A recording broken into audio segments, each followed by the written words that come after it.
नमस्कार शेतकरी मित्रांनो, आता आपण जी माहिती घेऊन आलो ती म्हणजे पीक विम्यासंदर्भात। आता पीक विम्यासंदर्भात शेतकऱ्यांनी जे आपले कृषी मंत्री आहे त्यांना दिलेले निवेदन आणि कशा पद्धतीने परतावा हा देण्यात यावा आणि काय म्हटलेले आहे शेतकरी, ही संपूर्ण माहिती आपण या व्हिडिओच्या माध्यमातून बघणार आहोत। आणि आता केव्हा शेतकऱ्यांना हा परतावा मिळू शकतो ही आणि खरी आणि खुरी माहिती तुम्ही साईटला बघू शकता की शेतकऱ्यांना कशा पद्धतीने आपले जे कृषी मंत्री आहे त्यांच्याकडे विनंती करण्यात आलेली आहे आणि त्यांना जो पाठपुरावा करण्यात आलेला आहे केव्हापासून शेतकऱ्यांच्या खात्यामध्ये ही रक्कम जमा होऊ शकते। जर आपण बघितलं तर आपले जे आता व्हिडिओ आहे त्याचा विषय आणि मेन टायटलच आहे की पीक विम्यापोटी हेक्टरी 17,500 रुपये द्या असे निवेदन कृषी मंत्र्यांना देण्यात आलेले आहे। तर कुठे असे निवेदन देण्यात आलेले आहे आणि शेतकऱ्यांची काय मागणी आहे ही संपूर्ण माहिती आता आपण या व्हिडिओच्या माध्यमातून जमा होणार आहे आणि पीक विम्यासंदर्भात कोणती सर्वात मोठी अपडेट ही आलेली आहे। चला तर आपण व्हिडिओमध्ये बघणार आहोत। परंतु शेतकरी बांधवांनो, तुम्ही जर आपल्या चॅनलवर नवीन आला असाल तर चॅनलला लाईक शेअर आणि सबस्क्राईब करायला विसरू नका,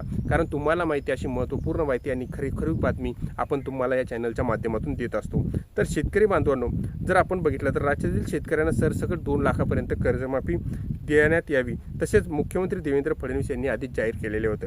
परंतु जर आपण बघितलं तर बीड जिल्ह्यातील शेतकऱ्यांनी हेक्टरी 17,500 रुपये विमा परतावा द्यावा या मागणीसाठी शेतकरी संघर्ष समितीने जर बघितलं तर शनिवारी 13 तारखेला कृषी मंत्री दत्ता मामा भरणे यांचा ताफा अडवून त्यांना निवेदन सुद्धा देण्यात आलेले आहे। कृषी मंत्री भरणे यांचा जर बघितलं तर माजलगाव दरम्यान दुपारची घटना आहे। शेतकरी संघर्ष समितीने पदाधिकाऱ्यांनी घोषणाबाबत करत सरसकट कर्जमाफी आणि त्याचबरोबर पीक विमा हा 17,500 रुपये सरसकट सर्व शेतकऱ्यांना देण्यात यावा।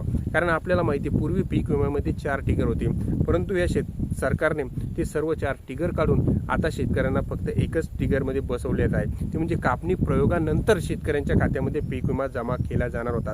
आणि आता जर बघितलं आपण दुष्काळी जर वातावरण हे तयार असल्यामुळे शेतकऱ्यांची पूर्वी जी पेरणी व्हायची ती 7 तारखेला 7 जूनला होत होती, परंतु आज जर बघितलं आपण तर 15 जून तारीख उजाडलेली असून सुद्धा बऱ्याचशा शेतकऱ्यांची अद्यापही पेरणी झालेली नाही आणि बऱ्याच जिल्ह्यांमध्ये पावसाचं काहीही आगमन झालेलं नाही। अशात जर पूर्वीचे 4 टिगर असते तर शेतकऱ्यांना ही मदत मिळालेली असती, परंतु सरकारने कापणी प्रयोगाचा वापर करून आता फक्त एकच टिगर ठेवल्यामुळे शेतकऱ्यांना जी पूर्वी पीक विमा ही रक्कम मिळत होती 4 टिगरमध्ये ती न मिळता आता डायरेक्ट कापणी प्रयोगानंतरच शेतकऱ्यांना ही रक्कम मिळणार आहे। आणि राज्यावर जर बघितलं आपण तर दुष्काळाचं सुद्धा सावट हे तयार झालेलं आहे। अशातच सरकारने आता शेतकऱ्यांना दुष्काळी मदत सुद्धा जाहीर करावी असे बऱ्याचशा संघटनांच्या मार्फत सांगण्यात येतात आहे। आणि त्यानंतर सरकारनं जो निर्णय घेतला तो म्हणजे कर्जमाफीचा, आणि कर्जमाफीमध्ये जर आपण बघितलं तर बऱ्याचशा नियमअटी ह्या लागू करण्यात आलेल्या आहे। म्हणजे अशा नियमअटी टाकण्यात आलेल्या आहे की ज्यामध्ये बरेचसे शेतकरी कर्जमाफीच्या बाहेर फेकले जाणार आहेत। आणि यामध्येच आता जर बघितलं आपण तर राष्ट्रवादी काँग्रेस पक्षाचे जे शरदचंद्र पवार पक्षाचे जे आमदार आहेत रोहित पवार यांनी आंदोलन सुद्धा सुरू केलेले आहे। आज त्यांच्या आंदोलनाचा 3रा दिवस उजाडला आहे की त्यांचं म्हणणं असं आहे की तुम्ही नियमअटी काढून सरसकट सर्व शेतकऱ्यांना 2 लाखापर्यंत कर्जमाफी देण्यात यावी।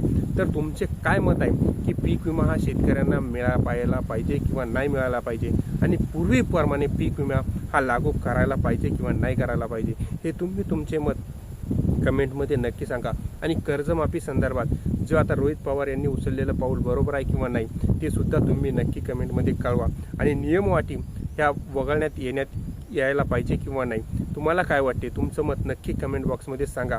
आणि शेतकऱ्यांचे कर्जमाफीमध्ये जे प्रोत्साहन अनुदान आहे ते 50,000 मिळाला पाहिजे किंवा 1 लाख मिळाला पाहिजे हे सुद्धा तुम्ही कमेंटमध्ये कळवा। आणि तुम्हाला कसं वाटलं की शेतकऱ्यांना पेरणीपूर्वी आता पहिलं जर पेरणीला उशीर झालेला आहे तर पीक विमा परतावा 17,500 देण्यात यावा किंवा नाही यावा, आणि जी शेतकऱ्यांनी मागणी केलेली आहे या मागणीचा सरकार विचार करेल का नाही यासंबंधी जेव्हा आपल्याकडे नवीन अपडेट येईल असे आम्ही तुमच्यापर्यंत कळवू।